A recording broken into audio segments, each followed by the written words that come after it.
Talking Melody, Singing Story, an operatic sound installation by Paul Brody. Teil 1. Aria. 5 Sänger erzählen von ihrer Entdeckung der Stimme. My first musical experience where I thought my voice is something perhaps special. Kevin Connors out New York. Probably 6th grade, maybe 5th grade.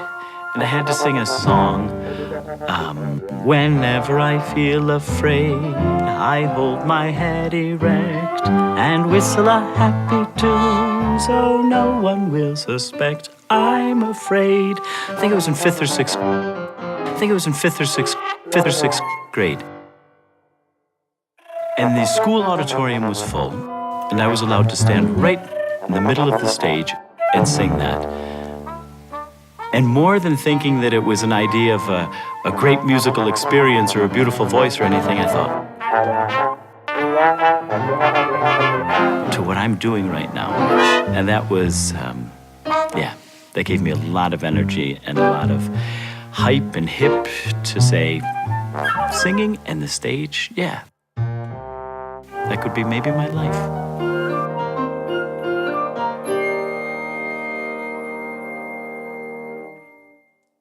Jelena Kuljic aus Serbien.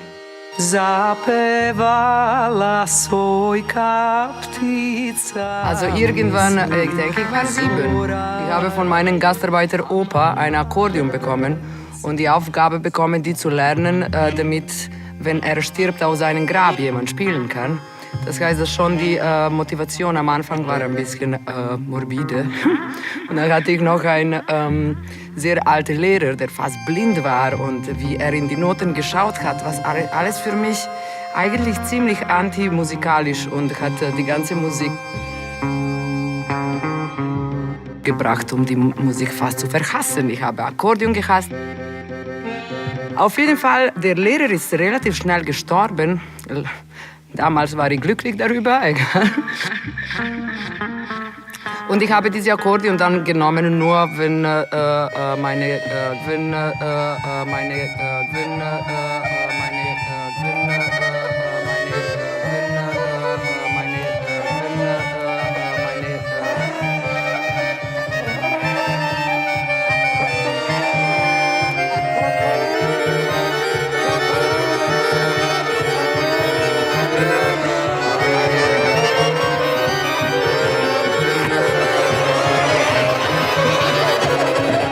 Gastarbeiter, Großeltern zweimal pro Jahr nach Zrenjanin kamen, ihre Heimatstadt, ins Besuch. Und egal wann sie kämen, gekommen,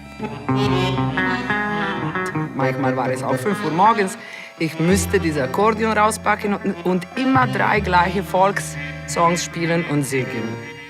Und für jeden Song habe ich 100 Deutschmark, 100 Deutschmark, 100 Deutschmark bekommen und innerhalb 7 Minuten war ich die Reichste in der Familie. Na, also einer der größten Hits war Zapevala sojka ptica misli zoraje aman aman misli zoraje. Okay, die erste Erinnerung, ne?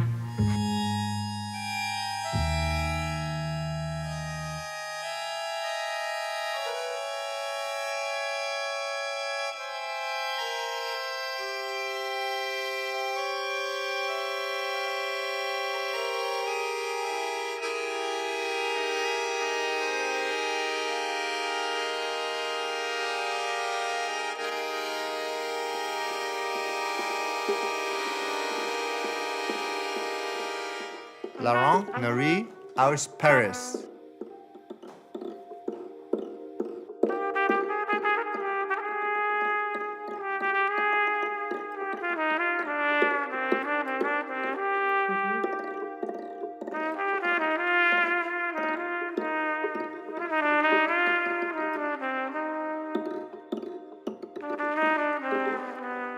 The first time I maybe derived some pride out of my voice was this kids camp. I was maybe like 14. I was sent with a girl also who was the daughter of my parents' friends. And so I had some trouble fitting in that group. I was not used to groups. And I don't know, at some point I sang in the evening or whatever. Didn't realize exactly what was going on, but what I know is when we were back, I was told that this girl who was sent with me told her parents that at first she was ashamed to be with me or to know me because everybody was making fun of me, and then I sang and everybody loved it, and so it became sort of popular, and then she was very proud. So I thought, well, that's kind of cool. But at that time I was not thinking of being a professional singer. It was just, but that's where singing helped me in a way. What did you sing? Tout est affaire de décor, changer de lit, changer de corps, à quoi bon puisque c'est encore moi qui moi-même me trahis, moi qui me traîne et m'éparpille, et mon ombre se déshabille dans les bras semblables des filles où j'ai cru trouver un pays. Something like that, I suppose.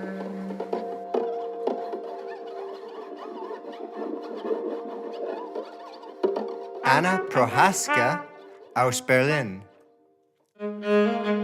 Ich kann mich erinnern, dass es fast ein bisschen mit Peinlichkeit, mit Embarrassment zu tun hatte, dass ich zum Beispiel in der Schule, wenn wir gemeinsam mit der Klasse Lieder gesungen haben, dass ich dann immer rauszuhören war. Ja? Also man hat meine Stimme rausgehört. Wenn man jetzt ein Video von einer Klassenfahrt gemeinsam angeschaut hat und wir saßen alle ums Lagerfeuer und haben irgendwelche Wanderlieder gesungen, dann habe ich dann so meine Stimme wie so ein Knabensopran rausgehört, so mit 8, 9 Jahren oder so. Und dann war mir das fast ein bisschen peinlich, weil als Kind möchte man ja zusammengehören, man möchte sich assimilieren. Vielleicht kam das auch ein bisschen daher, ich wollte nicht so viel auffallen, weil wir immer viel umgezogen sind und wir immer unterschiedliche Dialekte gesprochen haben. Also ich bin in Neu-Ulm geboren, also in Schwaben, dann nach Wien gezogen und dann nach Berlin. Das heißt, ich hatte immer den falschen Akzent, immer den falschen Dialekt. Und deswegen habe ich sehr schnell versucht, mich anzupassen. Und da hilft natürlich das musikalische Gehör. Und man will nicht auch mit der Stimme auffallen.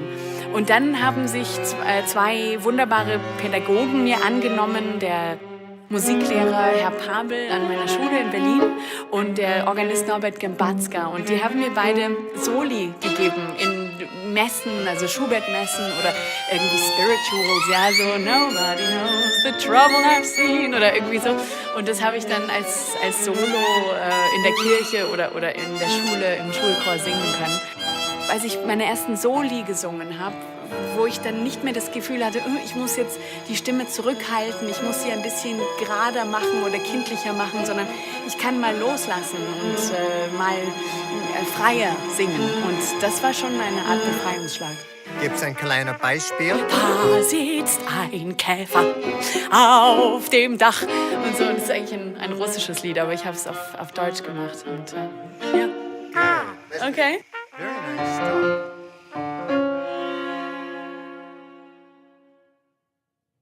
Lorin Sklamberg aus New York.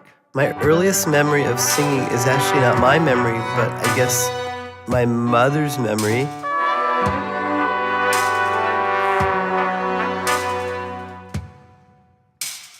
She claimed that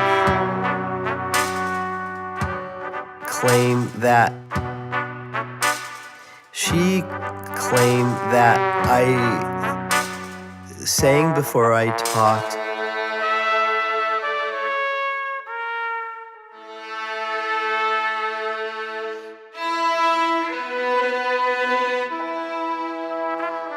And that the first thing that came out of my mouth was that she sang, so corny, Twinkle, twinkle, little star, how I wonder what you... And then she left off the last word and I sang, are perfectly in are like perfect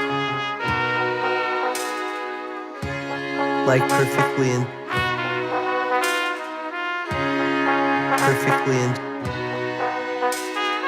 are like perfectly in tune, and like I sang R.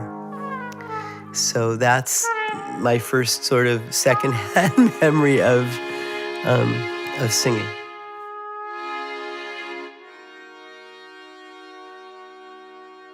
Teil 2. Rezitative. Menschen aus 3 verschiedenen Ländern erzählen, was für sie Oper bedeutet. Erstens, Leute aus der Umgebung der Kammerspiele. Ich mache eine Klanginstallation über Oper für die Kammerspiele. Was für Sie ist Oper? Erbauung. Viele Bilder. Es ist, wenn das Herz fliegt weg auf die Wellen und man fühlt sich verliebt. Enttäuschung, Hoffnung. Dankeschön. Emotionen pura.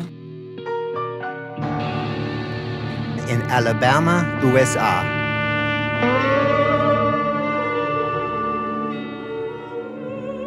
What do you associate with opera? My best friend, all the way through school, they had migrated from New Mexico, and his dad would sit in the den. He would find the opera on the TV. We were kids, and it was just, it almost brings tears to your eyes, just listening to it. That's my only. From my perspective, opera is something foreign. It's like not American. Like, it's Europeanistic. Like something you see on mafia movies. It's not a part of us, like Catholic church or something like that. That's why we see this style of music. I associate opera music with peace and tranquility.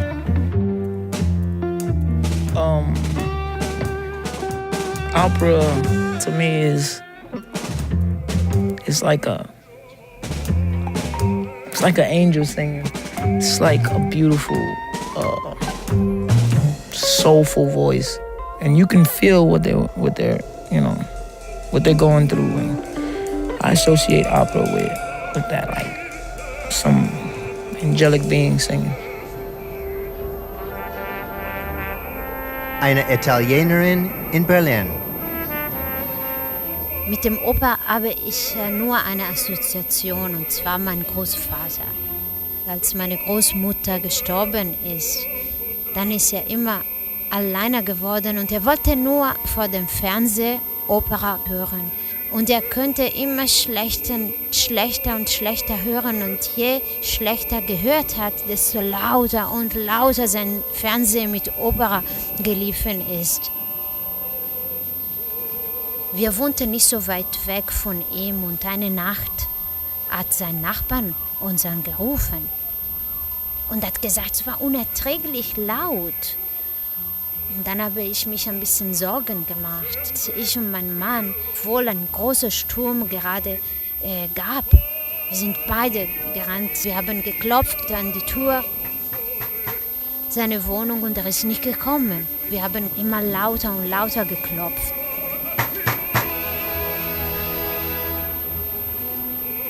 Und dann endlich sind wir eingebrochen. Und wir haben ihn tot gefunden. Er lag auf dem Fernsehen. Und es war, als ob er rein in den Fernseher gehen wollte.